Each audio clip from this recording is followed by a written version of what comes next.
If you wanted to get up close and personal with the stars, you could, just down the road from here in Sheffield, as Las Vegas came to the north of England.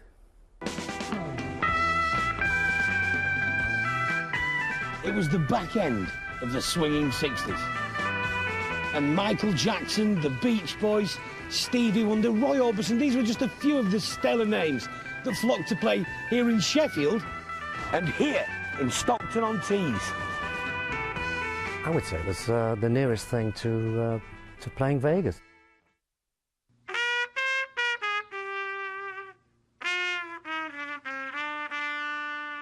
This man turned down Frank Sinatra because he wanted too much money. I want to know how he opened the Fiesta and turned it into the biggest nightclub in Europe. Back in his prime, Keith Lipthorpe and his late brother Jim toured with their band, and their experiences on the road inspired them to want more for audiences and artists alike. I'm on my way to where it all began. Stockton. Robert Mundy used to play in Roy Orbison's band. The superstar recorded a live album at the Stockton Fiesta Club and would perform there for weeks at a time. We were going there with Roy, I mean, world star. He mostly stayed at the hotel, we didn't go out much, but there was one time we went out with him and Barbara and we went down to Redcar Beach and took him along there, which was really unusual, you know. He'd never been to a northern beach. And I think people around, you know, when they see him, they thought he wasn't really Roy Orbison, he was an impersonator. Angel in the sky came through to help all my dreams come. This is the Club Fiesta today. It's now a church. Once, the North East music fans came here to worship the stars. There's a new star coming. And the man who started it all has made a nostalgic trip back to tell me all about it. I decided I wanted to run a business of my own. I thought I would open selling second-hand cars or possibly a nightclub. So we tossed a coin, and luckily it came down on the nightclub side. I enjoyed playing the bands, but I realised that quite a lot of the places I went to, there were no atmosphere. So I thought, if I build a nightclub, if I do everything properly and do it well, then it might be different. The Fiesta experience wouldn't have been complete without the Fawns, the glamorous hostesses who served the punters their food and drink. Sandy White was a Fawn, and she never knew just what a night at work would bring. There were some weird and wonderful things went on in those days. The singer that was on the evening used a lion and a leopard in his act. I took the leopard onto the stage on the evening. He ripped the dressing room chair to bits and the carpets, and I had to literally drag him across the stage. That was our life. Rock and roll without the other bits. It was boom time for the Fiesta, but even the biggest stars didn't always match up to their billing. When we had Morecambe Wise at Stockton, they wanted $7,500 for 2 shows a night for 2 nights. Cabaret wasn't their medium. I mean, they were wonderful on television. I wouldn't say they died a death, but if I'd paid to see them, I would have thought about asking for the money back. The best act, I think, was Roy Orbison, really. He must have sung at least 80 evenings, and once he had a cold, but he still did a wonderful show every time. The Lipthorpes planned to expand their empire beyond Stockton. 5 years later, the Sheffield Fiesta opened. It was lavish, costing £500,000. There was to be a casino, a staff of 50, a resident band, and even an in-house newspaper. No more cabaret. Nowadays, here all the stars are on the screen. In Sheffield, this is what's left of the Fiesta Club. Sat here now, it's almost hard to believe that Michael Jackson once strutted his stuff just yards away, whilst people ate their chicken in a basket. But this is what it looked like in here all those years ago. At its height, the club's ambitions knew no bounds. They wanted the biggest stars in the world, and they didn't come any bigger than the king himself. Todd Slaughter has been the president of the Elvis fan club of Great Britain since 1967. This footage shows him meeting his hero just before his final concert. In the early 70s, Todd tried to persuade Presley to play at the Sheffield Fiesta. Not only did the Fiesta want Elvis to come to Britain, but of course the record company did too. RCA at that time was selling 2 or 3 million copies a year, but they knew if Elvis touched our soil and appeared over here, then that 2 or 3 million would be 20, 30 million.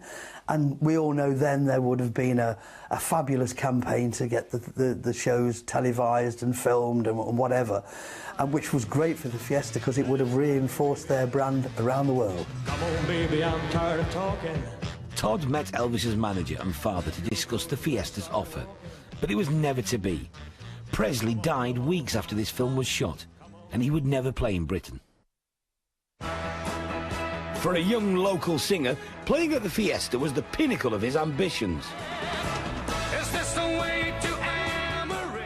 I used to drive home and drive by the Fiesta, and I used to see these great big lights, and I used to think, one day, I hope that I can play there. I thought I'd made it. I thought that was it. That's like doing the Palladium for me. I mean, it was every week there was a world-famous act on there, from Tommy Cooper to the Beach Boys to Four Tops, Ella Fitzgerald with the Joe Pass trio. And of course, some people will be including Tony Christie on that list. I was there as well, yeah. Not only did you play it, you recorded a live album there.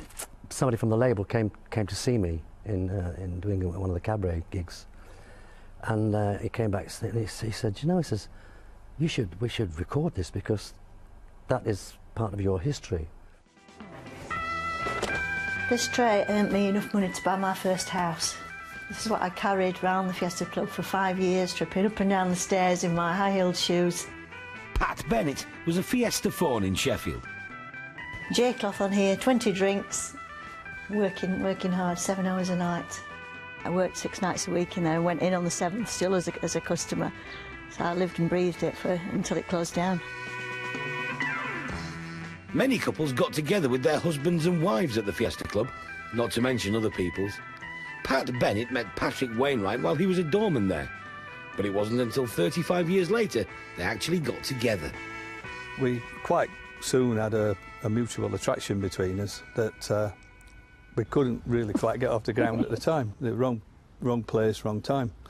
But it was something I never ever really forgot. By the time we got back in touch, we'd both been single with our kids for 6 years. So we seemed to sort of find each other at the right time, as it were. But in Sheffield, all was not well. After 6 glorious years, the financial backers had their say, and if that wasn't bad enough, the staff went on strike too. I said, well, I can't expect me to let the audience down. It's sold out, you know. So unfortunately, I actually crossed the picket line and went and did my gig. Of course, all empires crumble, and the Fiesta was no different.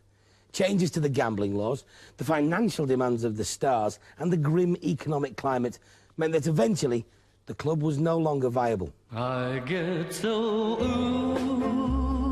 sentimental. After 11 years, the sums didn't add up, and Keith parted company with Club Fiesta. He went back into accountancy. Partly because the cabaret costs were so very high. In all these 11 years I was in that business, I think we only had about 24 nights when we were chock-a-block. In fact, at one time we'd run losses of £86,000 on Sheffield alone. For a while, the Stockton Fiesta staged the World Darts Tournament. The clubs limped on for a few more years, but cabaret had had its day.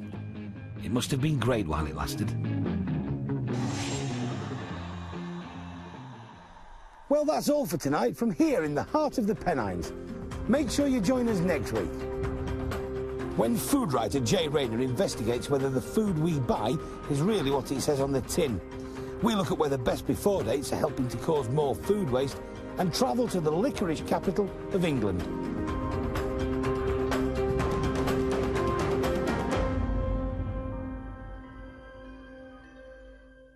And there's a list of organisations offering help and support on mental health issues on our website, or you can call the BBC Action Line for recorded information. Lines are open 24 hours and calls are free from most landlines. Some networks and mobile operators will charge.